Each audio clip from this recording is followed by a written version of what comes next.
ಮರಳಿ ದೆಹಲಿ ಕಡೆ ಮುಖ ಮಾಡಿದ್ದಾರೆ ಮಾಜಿ ಸಚಿವ ವಿ ಸೋಮಣ್ಣ. ಮುಂದಿನ ವಾರವೇ ಬಿಜೆಪಿ ವರಿಷ್ಠರ ಭೇಟಿ ಮಾಡುವಂತ ಸಾಧ್ಯತೆ ಇದೆ. ಜನವರಿ 8ಕ್ಕೆ ದೆಹಲಿಗೆ ವಿ ಸೋಮಣ್ಣ ಪ್ರಯಾಣವನ್ನ ಮಾಡ್ತಾರೆ. ಈ ಹಿಂದೆಯೇ ರಾಜಕೀಯವಾಗಿ ಒಂದು ತೀರ್ಮಾನವನ್ನು ತೆಗೆದುಕೊಳ್ತೇನೆ ಅಂತ ಹೇಳಿದ್ರು ವಿ ಸೋಮಣ್ಣ. ಪಕ್ಷದಲ್ಲಿ ಬೇಸರವನ್ನ, ಪಕ್ಷದ ಬೆಳವಣಿಗೆಗಳು, ಪಕ್ಷದಲ್ಲಿ ನಡೀತಾ ಇರುವಂಥ ಚಟುವಟಿಕೆಗಳೇನಿದ್ದಾವೆ, ನಿರ್ಧಾರಗಳೇನಿದ್ದಾವೆ ಅದರ ವಿರುದ್ಧ ಬೇಸರ ವ್ಯಕ್ತಪಡಿಸಿದ್ರು ಸೋಮಣ್ಣ. ಆದರೆ ರಾಜಕೀಯವಾಗಿ ಒಂದು ಬದಲಾವಣೆಯ ತೀರ್ಮಾನವನ್ನು ತೆಗೆದುಕೊಳ್ತೀನಿ, ಅದಕ್ಕೂ ಮುನ್ನ ಕೇಂದ್ರದ ನಾಯಕರನ್ನ, ಬಿಜೆಪಿ ಹೈಕಮಾಂಡ್ ನಾಯಕರನ್ನ ಭೇಟಿಯಾಗ್ತೀನಿ ಅಂತ ವಿ ಸೋಮಣ್ಣ ಹೇಳಿದ್ರು. ಈಗ 8ನೇ ತಾರೀಕು, ಇದೇ ತಿಂಗಳ 8ನೇ ತಾರೀಕು ದೆಹಲಿ ಪ್ರವಾಸವನ್ನು ಮಾಡ್ತಾ ಇದ್ದಾರೆ. ಸ್ವಪಕ್ಷದ ವಿರುದ್ಧ ಅಸಮಾಧಾನ ಇದೆ. ಆ ಅಸಮಾಧಾನಕ್ಕೆ ಹೈಕಮಾಂಡ್ ಯಾವ ರೀತಿ ಮದ್ದು ಅರಿಯುತ್ತೆ ಅನ್ನೋದು ಕೂಡ ನೋಡಬೇಕಾಗಿದೆ. ವಿಧಾನಸಭೆ ಸೋಲಿನ ಬಳಿಕ ಪಕ್ಷದ ವಿರುದ್ಧ ಮಾತನಾಡಿದ್ರು. ಪಕ್ಷದ ವಿರುದ್ಧ ಮಾತನಾಡೋದಕ್ಕಿಂತ ಮುನ್ನ ಪಕ್ಷದಲ್ಲಿ ಅವಕಾಶ ಕೊಡಿ, ನಾನು ಕೂಡ ಲಿಂಗಾಯತ ನಾಯಕ ಇದ್ದೇನೆ, ಹಿರಿಯ ನಾಯಕ ಇದ್ದೇನೆ, ಬಿಜೆಪಿಯ ರಾಜ್ಯದ ಅಧ್ಯಕ್ಷ ಸ್ಥಾನವನ್ನು ನನಗೆ ಕೊಡಿ ಅಂತ ಹೇಳಿ ಬಹಿರಂಗವಾಗಿಯೇ ತಮ್ಮ ಮನದಲ್ಲಿರುವಂಥ ಅಪೇಕ್ಷೆಯನ್ನು ವ್ಯಕ್ತಪಡಿಸಿದ್ರು. ಆದರೆ ಅದಕ್ಕೆ ಹೈಕಮಾಂಡ್ ಸೊಪ್ಪು ಹಾಕಿರಲಿಲ್ಲ. ಕಳೆದ ಕೆಲ ದಿನಗಳ ಹಿಂದೆ ಸೋಮಣ್ಣ ಅವರನ್ನು ಪ್ರಹ್ಲಾದ್ ಜೋಶಿ ಅವರು ಸಮಾಧಾನ ಪಡಿಸಿದ್ರು. ಅದರ ಬೆನ್ನಲ್ಲೇ ಈಗ ಪಕ್ಷದ ವರಿಷ್ಠರ ಭೇಟಿಗೆ ಸಮಯಾವಕಾಶವನ್ನು ಕೇಳಿದ್ದಾರೆ ಸೋಮಣ್ಣ.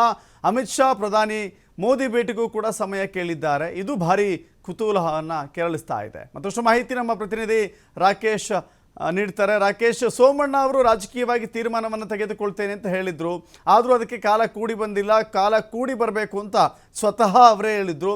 ಈಗ ಕಾಲ ಕೂಡಿ ಬರುವಂಥ ಲಕ್ಷಣಗಳು ಕಾಣಿಸ್ತಾ ಇದೆಯಾ ಅಂತ ರಾಕೇಶ್? ದಶರಥ್, ಸೋಮಣ್ಣವರ ರಾಜಕೀಯ ನಿರ್ಧಾರದ ಭವಿಷ್ಯ ಏನಾಗಲಿದೆ ಅನ್ನುವಂಥ ಕುತೂಹಲ ಎಲ್ಲರಿಗೂ ಇದೆ. ಆ ನಿಟ್ಟಿನಲ್ಲಿ ಅವರು ಕೂಡ ಅದನ್ನ ಕಾಯ್ದುಕೊಂಡು ಹೋಗ್ತಿದ್ದಾರೆ. ಆದ್ರೆ ಕಳೆದ 2 ದಿನಗಳ ಹಿಂದೆ ನಡೆದಂತಹ ಸಂಧಾನ ಸಭೆಯ ಮಾತುಕತೆಯೊಂದರ ಮುಖಾಂತರ ಸೋಮಣ್ಣವರ ಭಿನ್ನಮತ ಶಮನ ಮಾಡುವ ಪ್ರಕ್ರಿಯೆಯನ್ನ ಬಿಜೆಪಿ ನಾಯಕರು ಮಾಡಿದ್ರು ಅನ್ನೋದನ್ನ ನಾವೇ ಸುದ್ದಿ ಮಾಡಿದ್ವಿ. ಕೇಂದ್ರ ಸಚಿವರಾದಂತಹ ಪ್ರಹ್ಲಾದ್ ಜೋಶಿ ಅವರು ಈ ಮಾತುಕತೆ ನೇತೃತ್ವವನ್ನು ವಹಿಸಿ ಅವರ ಬೇಡಿಕೆಗಳನ್ನ ವರಿಷ್ಠರಿಗೆ ತಲುಪಿಸಿ ಪಕ್ಷದಲ್ಲೇ ಉಳಿಸಿಕೊಳ್ಳುವಂತೆ ಅವರನ್ನು ನೋಡಿಕೊಳ್ಳುವ ಪ್ರಯತ್ನವನ್ನ ಮಾಡಿದ್ರು. ಅದಕ್ಕೆ ಸೋಮಣ್ಣ ಅವರು ಬಹುತೇಕ ಒಪ್ಪಿಗೆಯನ್ನು ಕೂಡ ನೀಡಿದ್ರು ಅನ್ನುವಂಥದ್ದನ್ನ ಅವರ ಆಪ್ತ ಮೂಲಗಳು ತಿಳಿಸಿವು. ಸೊ ಈ ಎಲ್ಲ ಬೆಳವಣಿಗೆಗಳಾದ ಬಳಿಕ ಮತ್ತೊಮ್ಮೆ ಅವರು ದೆಹಲಿಗೆ ತೆರಳುತ್ತಿದ್ದಾರೆ. ದೆಹಲಿಯಲ್ಲಿ 3 ದಿನಗಳ ವಾಸ್ತವ್ಯವನ್ನು ಹೂಡುವಂತಹ ನಿರ್ಧಾರವನ್ನು ಅವರು ಮಾಡ್ಕೊಂಡಿದ್ದಾರೆ. ಈ ವೇಳೆ ಪಕ್ಷದ ಅಧ್ಯಕ್ಷರ ಜೊತೆಗೆ ಅಮಿತ್ ಶಾ ಹಾಗೆ ಪ್ರಧಾನಿ ಮೋದಿ ಅವರನ್ನು ಕೂಡ ಭೇಟಿ ಮಾಡಿ ಮಾತುಕತೆ ಮಾಡುವ ಯೋಜನೆಯನ್ನು ಅವರು ಹಾಕೊಂಡಿದ್ದಾರೆ. ಈ ಬಗ್ಗೆ ಇನ್ನೂ ಕೂಡ ಅಂದ್ರೆ ಆ ವಿಚಾರದ ಬಗ್ಗೆ ಅವರಿನ್ನೂ ಸ್ಪಷ್ಟತೆಯನ್ನು ಕೊಟ್ಟಿಲ್ಲ. ಅದರ ಆತ್ಮ ಮೂಲಗಳ ಪ್ರಕಾರ ಪಕ್ಷದ ಒಳಗಿನ ಬೆಳವಣಿಗೆಗಳು ಹಾಗೆ ತಮ್ಮ ನಿರ್ಧಾರ ಮುಂದೆ ವರಿಷ್ಠರು ನೀಡುವಂತಹ ಭರವಸೆಯ ಬಳಿಕ ಮುಂದೇನ್ ಮಾಡಬೇಕು ಅನ್ನೋದರ ಬಗ್ಗೆ ಚರ್ಚೆಯನ್ನ ಮಾಡ್ಕೊಂಡಿದ್ದಾರೆ. ಆ ನಿಟ್ಟಿನಲ್ಲಿ ಅವರು ವರಿಷ್ಠರನ್ನ ಭೇಟಿ ಆಗಲಿದ್ದಾರೆ ಅನ್ನುವಂತ ಮಾತಿದೆ.